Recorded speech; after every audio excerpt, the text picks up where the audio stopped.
తండ్రి గారు పరమస్వామి గారి వర్ధంతి సందర్భంగా ఈ 175 మందికి కూడా ఎవరైతే పార్టీకి మెంబర్షిప్ తీసుకుని వాళ్ళు ఈ న్యాచురల్ డెత్ పొందారో ఆ 175 మంది కూడా 15,000 చెప్పిన ఇవ్వాలని చెప్పేసి మా సోదరులు మా పార్టీ నాయకులు అందరితో కూడా మాట్లాడి ఇది నిర్ణయించాం.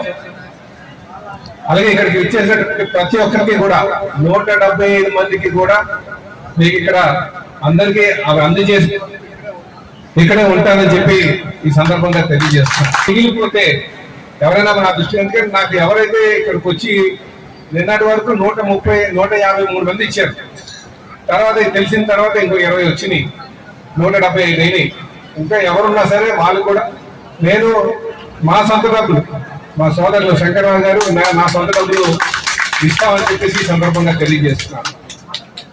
అలాగే మేము ఎంత చేసినా సరే పార్టీకి ఈరోజు మేము ఈ స్థాయిలో ఉన్నామన్నా, ఒక గౌరవం దక్కిందన్నా, రాజకీయంగా సేవ చేసుకునే అవకాశం దక్కిందంటే అది ఒక్క తెలుగుదేశం పార్టీ వల్ల అని చెప్పేసి ఈ సందర్భంగా తెలియజేస్తున్నాను. ఆ రోజు శాసనసభ్యులుగా మా తండ్రి గారైనా లేదా శాసనసభ్యులుగా నేనైనా, అలాగే నా కుటుంబంలో కొంత మా సోదరులు కార్పొరేట్స్ అయినా, అటు ధనశీల్ కావచ్చు, ఇటు మా సదాశీల్ కావచ్చు, ఇది తెలుగుదేశం పార్టీ ఇచ్చినటువంటి అవకాశం అని చెప్పి ఈ సందర్భంగా తెలియజేస్తున్నా. అలాగే ప్రసాద్ అయితే మిత్రులారా, ఈ సందర్భంగా మేము మిమ్మల్ని అందరినీ కూడా మా తండ్రి గారు కాలం చేశారు.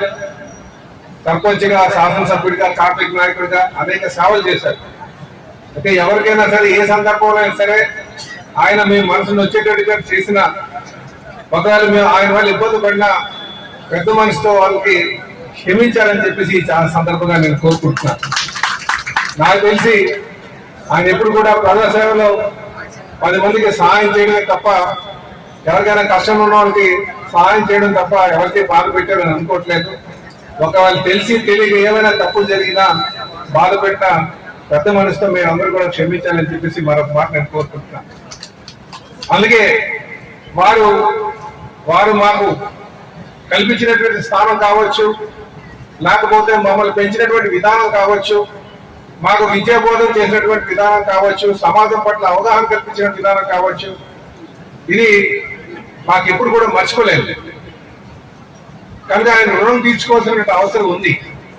కనుకనే నేను ఈరోజు ఇంకా ట్రస్ట్ ఫామ్ చేయాలి, మంచి ట్రస్ట్ ఫామ్ చేయాలి. ఆ ట్రస్ట్ లో నేను కొన్ని డబ్బులు అందులో పెట్టి దాని ద్వారా సేవ చేయాలని ఒక ఆలోచనకు వచ్చాం. నేను కానీ మా సోదరులు అన్నయ్య గారు కానీ. అయితే ఈరోజు ఇంకా కాలం ఆగదు. అనుకోవడం వేరు, చేయడం వేరు. అనుకునే ఆ దశలో ఉన్నాం. కానీ ఈరోజు నేను చేయాల్సినటువంటి సమయం వచ్చింది కనుక ఈ 175 మందికి కూడా 17,50,000 రూపాయలు ఈ రోజే నేను పంచుతానని చెప్పి మా సోదరులు నేను కలిసి పంచుతామని చెప్పి ఈ సందర్భంగా తెలియజేస్తున్నాను. ఎవరైతే ఆలోచన చేశారో వారు తెలుగుదేశం పార్టీ మెంబర్షిప్. ఇంకా ఎవరైనా కష్టంలో వస్తారో ఖచ్చితంగా మేము సహకారం చేస్తాం, సహాయం అందిస్తామని కూడా ఈ సందర్భంగా తెలియజేస్తాం. ఇష్టంతో భవిష్యత్తులో ఈ ట్రస్ట్ ద్వారా మేము ఇంకా సేవలు చేస్తామని చెప్పేసి ప్రతి ఏడాది కూడా సేవలు చేస్తామని ఈ సందర్భంగా తెలియజేస్తాం. నిస్వార్థంగా కష్టంలో ఉన్నటువంటి వారికి. అలాగే ఇంకా మా సోదరులు ఒక మాట చెప్పారు, ప్రజా జీవితంలో ఉన్నంత వరకు కూడా మాకు చెప్పింది నిస్వార్థంగా సేవ చేయండి, ప్రజల యొక్క కష్టాలను అర్థం చేసుకోండి, వారి కష్టంలో ఉన్నప్పుడు ఆదుకోండి. అలాగే మా తండ్రి గారికి కీర్తి చేసి నందమూరి తారక రామారావు గారు అంటే చాలా ఎనలేనటువంటి ఆయనకి ప్రేమ. ఆయన షిప్యార్డ్కి చేసినటువంటి సేవ, షిప్యార్డ్ కష్టంలో ఉన్నప్పుడు, ఆ ప్లాంట్ ట్రేడ్ లీడర్ గా ఉన్నప్పుడు వారు ఢిల్లీ తీసుకువెళ్ళి అక్కడ ఉన్నటువంటి ఎంపీస్ అందరితోనే మాట్లాడి అప్పుడున్నటువంటి ప్రైమ్ మినిస్టర్ని ఒప్పించి కష్టంలో ఉన్నటువంటి షిప్యార్డ్ ని బయటకు తీసుకొచ్చినటువంటి సందర్భం నిజంగా ఆయనకి ఇప్పటికీ చెప్తూనే ఉంటారు.